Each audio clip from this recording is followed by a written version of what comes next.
All right. First triple triad recording in ages. Ages. All right. So, do we still know how to play? Am I completely chalked? Who knows? Let's find out together. Um, blue to move. I was going to say white to move because I'm used to talking about chess. Blue to move. First turn vid against Deli. Uh, this is level 8. I believe all normal rules are in effect. Yes, they are, so we don't have to be confused. There's no rares to confuse me with same walls. All right, that's good. Is the 9-9 corner safe? Yes. Can it be set up against? Also, yes.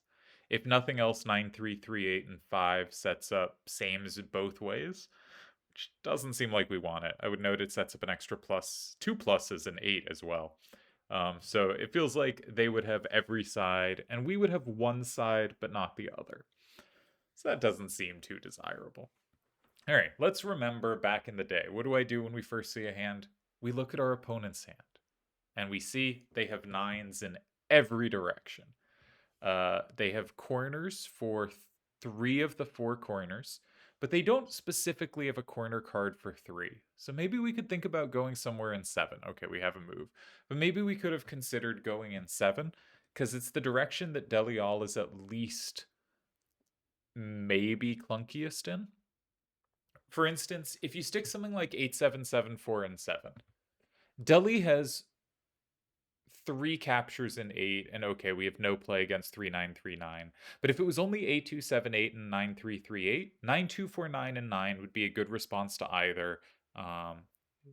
We'd secure our card in 9, we'd have a chance to secure the card in 8, or at least have a high number facing out that really forces Deli's only card with serious down out of his hand. Because you'll notice Deli has three threes facing down.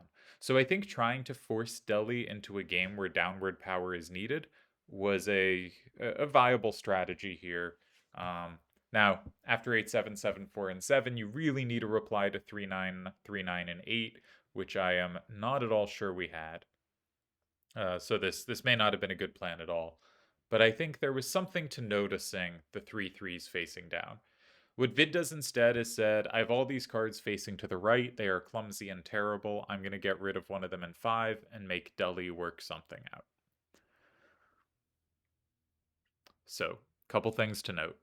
3-9-3-9 is safe in either 2 or 8, and given that I think it's pretty clumsy to combo off the card in 5, I think both of those are completely viable moves. I would note that in general, when you go in 2 or 8, you are making the game up-down. When you would go in 4 or 6, you are making the game side-to-side.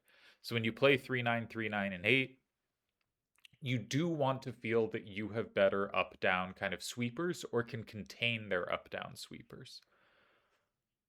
I think you're pretty happy to be in an up-down game right here. 5-7-9-3 definitely is. 8-2-7-8 probably is. The card that isn't is 3-9-3-9, but it would be out of your hand. And in Vid's hand, like 9-2-4-9 is pretty powerful, but fairly dodgeable, right? It doesn't have a strong influence on its backside.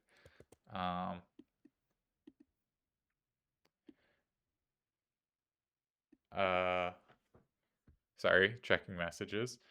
So anyways, I think it's an idea. My general instinct when I see a starter in 5 is how can I set up to have combos everywhere by playing in a corner, but I wasn't immediately seeing that, so I jumped to another idea, and I'm still not immediately seeing that. It does not strike me that there is some huge setup option here. And I don't see other obvious safety. Now, would you be drawn to 4 or 6? Well, you definitely want to keep 3-9-3-9 to make it if it's a side-to-side game. But I don't really think you have more edge there. So I'm a simpleton, and I'm totally out of shape. So I would probably go in 2 or 8. Deli goes in 9. Now I didn't check this at all, so let's look at what coverage there is. Vid has one way to take, and there is a combo back.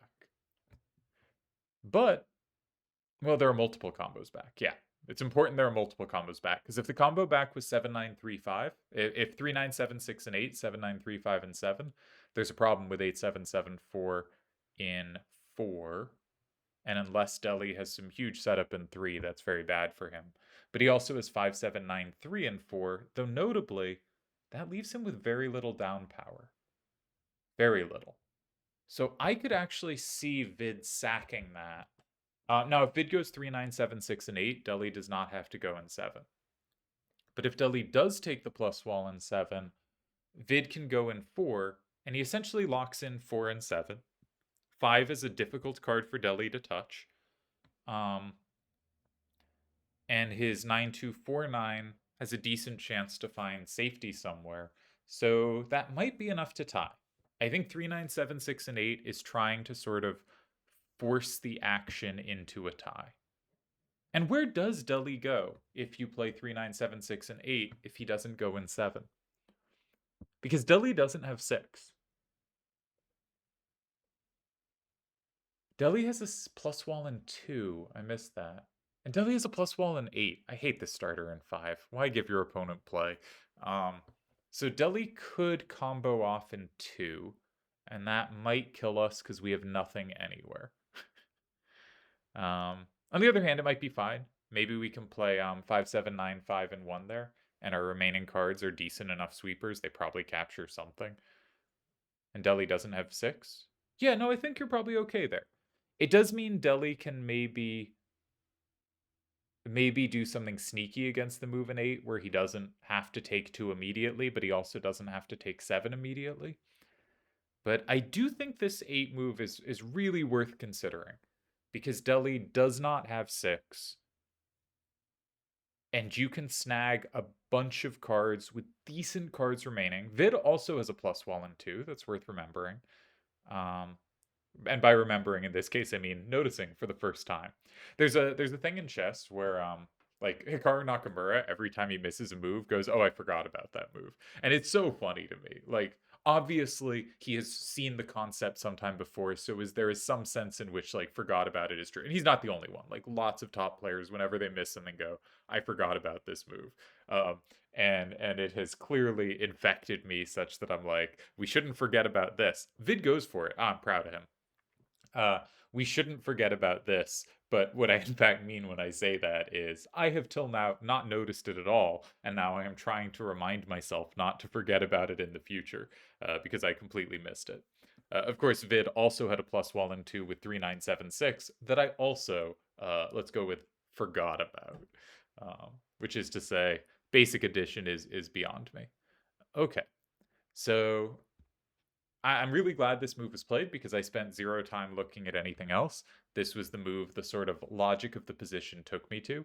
Again, I've been thinking a ton more about chess than other games recently, but one thing I've been thinking about chess is the way in which when you're not sharp, your intuition falls off. And I think your calculation sort of stays. Or at least it does for me. But I think if I define this right, you'll agree it does for you too, whoever you are. Like, you can still go if this then that, if this then that, and like however far you could see at the peak of your powers, you can see kind of far now. The problem is kind of similarly far. The problem is you're missing stuff along the way. You're going if this then that, okay, this and then that, and you're missing options, right? It's that your intuition and your kind of game understanding has dropped off, and so you're missing moves. And if you're given the right move, you can still calculate as far as long as the moves that respond to it are clear to you as well. But things stop being so clear. I think that's the main thing that weakens when we get out of shape. And when that happens, when we are not seeing moves as intuitively, we have to try to logic more. We have to like ask ourselves, what is going on in this position? Okay, do they have recaptures here? Does that give us ideas? Are there combos anywhere? Does that give ideas? Are there ways to set up combos? And by keeping asking these questions, we can see different ideas than intuitively came to us. And so I think a really useful tool when we are not finding a broad or sufficient range of kind of candidate moves or ideas, and so we don't really come up with anything, is to ask questions trying to get at what's the heart of this position. And if we ask questions, we will answer those questions or try to answer those questions, and that will come up with ideas. We might notice, okay, Deli has this combo in 2, but he has no other combo play and we can't really make it work. But in positions where you have one combo square, setting up a second combo square can be really devastating. You could argue he also has 7, but this would be an argument for maybe he should really be checking 1 and 3 to see if he can possibly set up play in 6 or 4. Because as soon as he gets that kind of one additional combo square to push it over the top, these positions become incredibly dangerous for Vid, especially if they aren't shared combos. And you'll notice Deli did not pick up a card that combos in 2, nor did he pick up a card that combos in 7.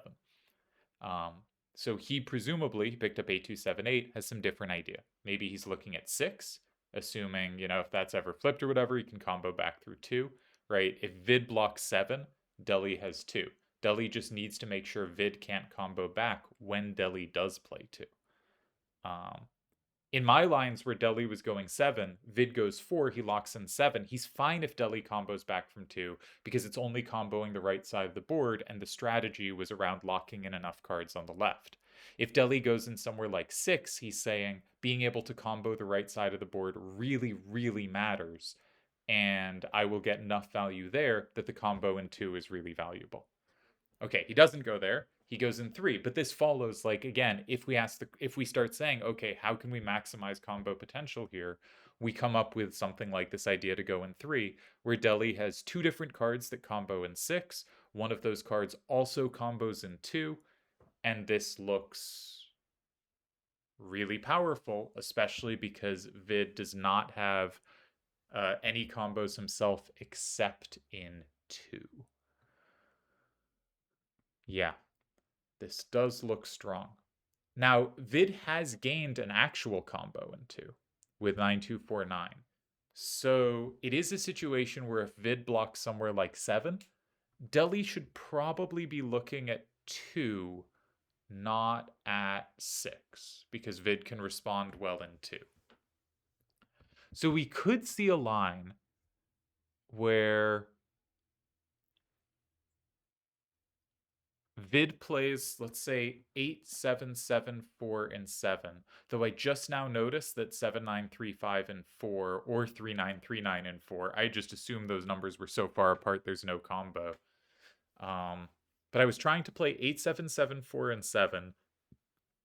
Deli goes 2. We play 9, 2, 4, 9, and 6. We have 3, 6, and 7. And we're going to have 5, 7, 9, 5. And I was hoping that flips enough to tie. And it might there, right? It might not matter that we get comboed because 5795, the combo doesn't flip anything extra. So there is a case for 8, 7, 7, 4, and 7, but it does give Deli so much combo potential everywhere. And one thing you don't really want to do unless you've calculated it out really well is give Deli combo potential everywhere.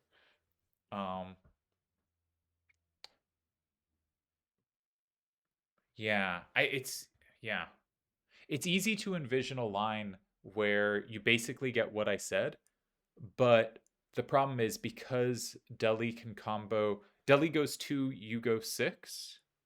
I'm having trouble visualizing this. Maybe my calculation is bad, and my whole point of what drops off is not there. I think 8, 7, 7, 4, and 7 is interesting, is what I'll go with.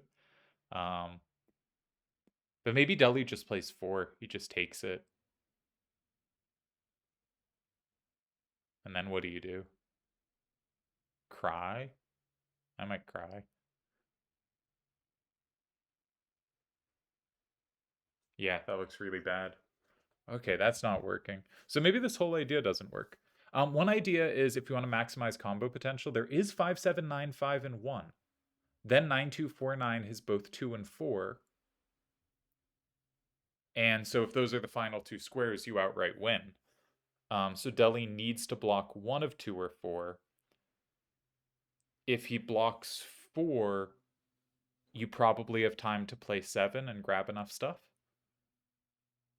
Not necessarily, because if 5793 goes in 4, you might flip more than you wanted to and get comboed to hell back. But you might have secured enough cards there that you're okay. I think 5795 and 1 is interesting. Yeah, I think that's interesting because Deli can't really use up 5793 because he needs it for 2. And he can't give you 2 because 9249 is too big a threat there. So maybe 5795 in 1 is an idea? Okay. He chucks something else in 1. Okay, this does have a little combo potential. 5795 now has 4 and 2. Okay, yeah, so this gives both squares. This gives both squares. This is kind of similar, but I liked having the 9 facing down from 5795 because it meant you often got to keep the card, right? If Deli goes in 2 or 4, the only way he can ever take it is 3939 and 2. And that's one of his least likely cards to land there. Also, Deli now has 4 as well, right? It's not a unique combo. And Deli, if he plays 5793 there, it combos in a way that gets comboed back. But if he plays 7935 there, he could combo through 5 in a way that doesn't get comboed back. So I think this is giving too much ground. I think 5795 was the way to do it. If there was a chance to hold here. Which I'm not sure there was. My suggestion in 8, I think I missed quite how much combo potential Deli had. But I do think 5795 in 1 was the better version of this try. Should I be bringing up the solver? It's been a long time since I brought up the solver. Where is the solver? All right, we found it in our apps.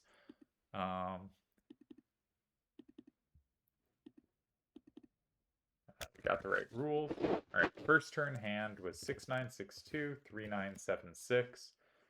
This was the classic 9249, 8774, 5795. The center attack. I made a video about it long ago as starring in many of Scythe's games. Deli had 9338, 8278. He has picked up a card. What did he pick up? It's 57393 and 97935. And he picked up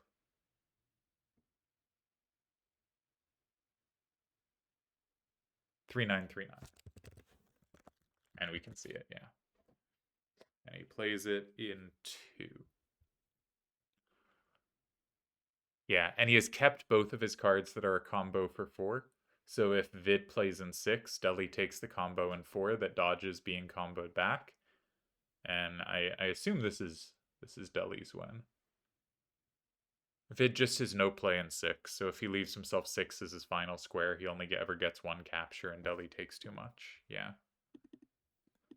Now, would this be different with the move I said, or did this just refute my move as well?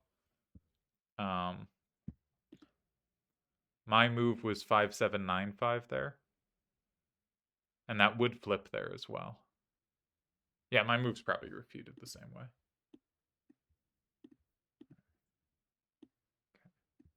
So solver says, I'm going to compare 3939 and 2, 3939 and 8 on that second move, and 9338 in 9, the move Deli played.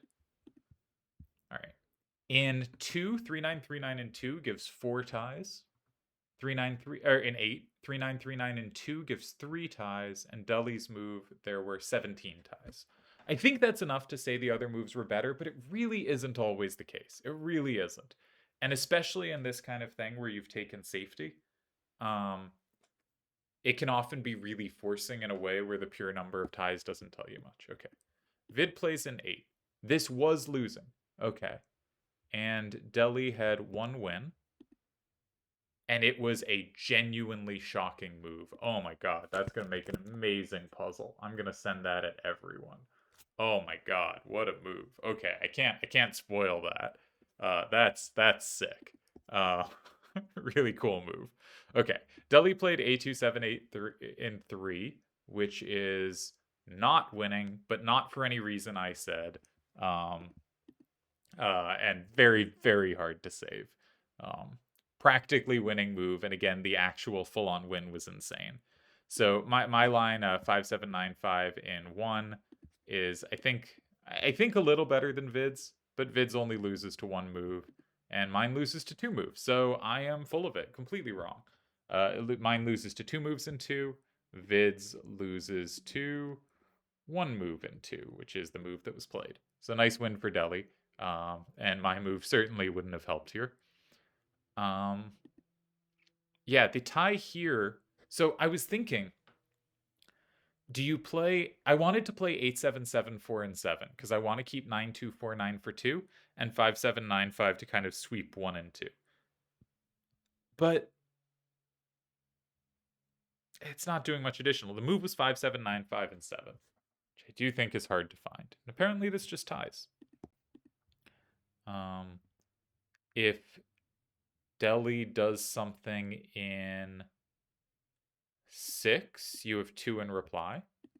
Yep. Just looking at the position.